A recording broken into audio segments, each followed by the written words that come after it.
to a story that we've been covering all this week, and we've been tracking the storm as it made landfall. I think I keep saying this, and Carlene, correct me if I'm wrong, we were on air as Melissa hit Jamaica. That's true. So Hurricane Melissa, one of the strongest storms ever to form in the Caribbean, is set to hit Bermuda soon. But it caused a lot of devastation in Jamaica and in Cuba. It is now a Category 2 storm, but when it hit Jamaica, it was a Category 5.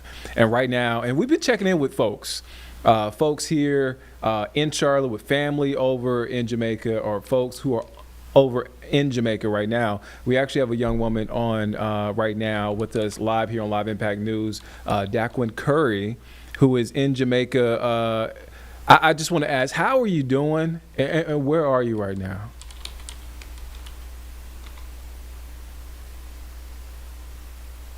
That's a loaded question. I'm well. Everyone is overall well. There has not been any like major casualties where we are located. We're currently located at Iberstar. It's a Rose Hall Suites. Behind me is the beach, and what's left of some of the palm trees.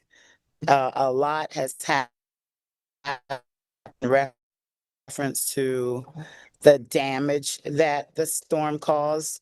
We know it's a Category 5 with us, and it was an experience. It was an experience, but we're all well by the grace of God. You talk about just a terrifying experience as the storm hit. I guess, what is the recovery efforts, the cleanup efforts like right now? Well, right now, in reference to where I'm located, they have staff that have been working nonstop. The most excellent people live in Jamaica, and we're so appreciative of what they're doing. They have left their homes.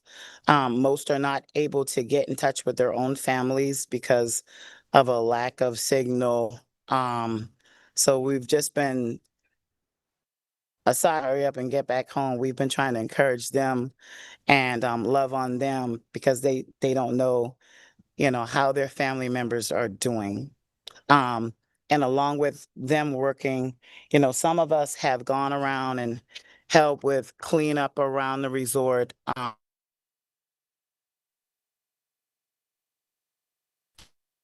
The behind me right here, where some of the roof is gone, over here as well. Our room has leakage inside. So there's efforts by not, we see that they have dispatched plenty of companies to try to clear the roads. I've heard that the roads to Montego Bay Airport are pretty clear, but they're packed with cars because everyone's trying to get where they need to go. Also, the airport itself is still closed, so we're waiting to hear back as to when we can actually leave. I was about to say, yeah. I just about to ask you that. When do you think that you might make it back home to Charlotte at all? Yeah, I Hopefully that this weekend. Yeah, hopefully this weekend.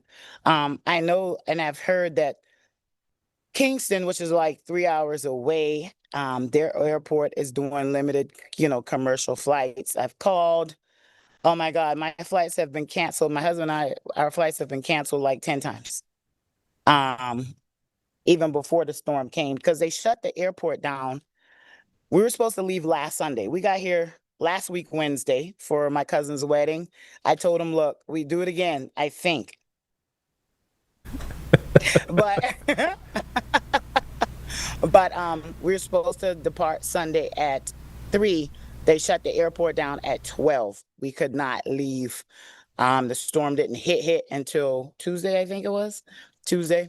There were some little residual rains and things prior to, but we could have left out of here. They just, for precautionary reasons, and I totally get it because of the winds and all that, they had to shut it down. So it's been a constant row of cancellations, but we know we'll leave and we'll leave at the right time. Look, I'm glad you guys are safe, and you've been so gracious with your time. I have one final question: how are you guys doing mentally? Because it just can be a lot to wrap your mind around, a lot to wrap your arms around as far as the situation. But how are y'all doing mentally? Yeah, the mental experience is real.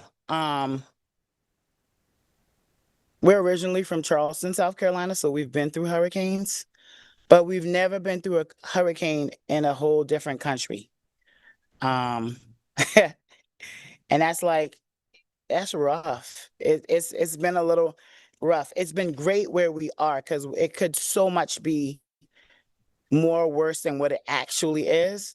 But when it comes to your thoughts and the past experience of hearing what the wind sounded like even during a category 4, when this category 5 came and that 185 was whipping through this steel and stone building, and you're seeing the ceiling cave in different spaces and hearing people screaming, it's a different experience. So my husband and I believe in the power of prayer, and that's what we did. We prayed and we trusted the Lord throughout the process. We're still trusting the Lord.